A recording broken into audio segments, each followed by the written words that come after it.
Hello বন্ধুরা, তোমাদের রিম্পা লাইফস্টাইলে আরও একটি ভিডিওতে স্বাগত। তোমাদের সাথে তো আমি বাড়িতে উপকরণ থাকা এমন কিছু রান্নার ভিডিও শেয়ার করি, সেরকমই আজও একটি রান্নার রেসিপি তোমাদের সাথে শেয়ার করছি। খুবই সহজে রান্নাটা করা যায়। দেখো, প্রথমেই কিছুটা মুগ ডাল ও মুসুর ডাল নিয়েছিলাম, শুকনো খোলায় নেড়ে নিচ্ছি হালকা রং আসা পর্যন্ত। এবার দেখো, কড়াই থেকে নামিয়ে নিলাম।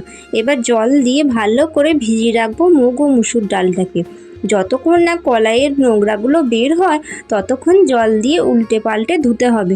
কারণ জানো তো এখন তো কীরকম ওষুধ উঠেছে, কলাইয়ের পোকা অনেক রকম থেকে বাঁচানোর জন্য ওই ঔষধ মাখিয়ে রাখা হয়, যেটা মানুষের শরীরের পক্ষে খুবই ক্ষতিকর। তাই ভালো করে জল দিয়ে ধুয়ে নিতে হবে। দেখো, তোমাদের সাথে বকবক করতে করতে আমার মশলার জন্য আদা, জিরে, ধনে ও শুকনো লঙ্কা বাটা হয়ে গেল।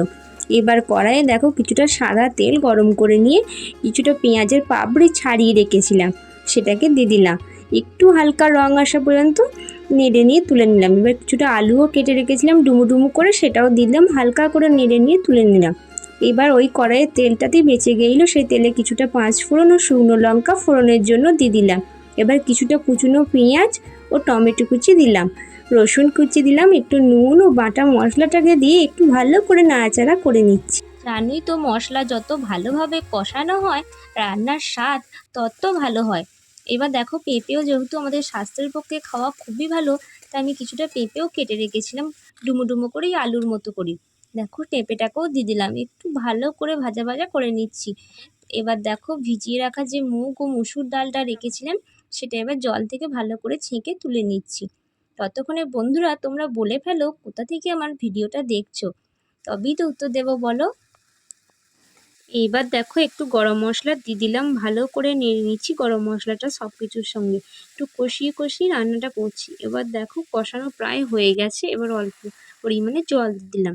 এখন হলুদটা দিচ্ছি না, যাতে কড়াইটা একটু ভালো করে সেদ্ধ হয়ে যায় তাড়াতাড়ি।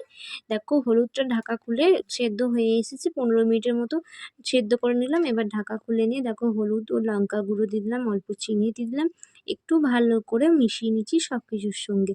বেশ কিছুক্ষণ ধরে দেখো ফুটিয়ে নিচ্ছি। দেখো, পেঁপে, আলু সব কিছু ভালোভাবে সেদ্ধ হয়ে গেছে। এবার তোমরা চাইলে এতে একটু ধনেপাতাও দিতে পারো, আমার কাছে এখন ছিল না তাই আমি ধনেপাতাটা দিলাম না। দিয়ে দেখো, এবার নামিয়ে নিচ্ছি। ভিডিওটি যদি ভালো লাগে বন্ধুরা, যদি নতুন ভিউয়ার্স হও, প্লিজ চ্যানেলটিকে সাবস্ক্রাইব করে আমার পাশে থেকো।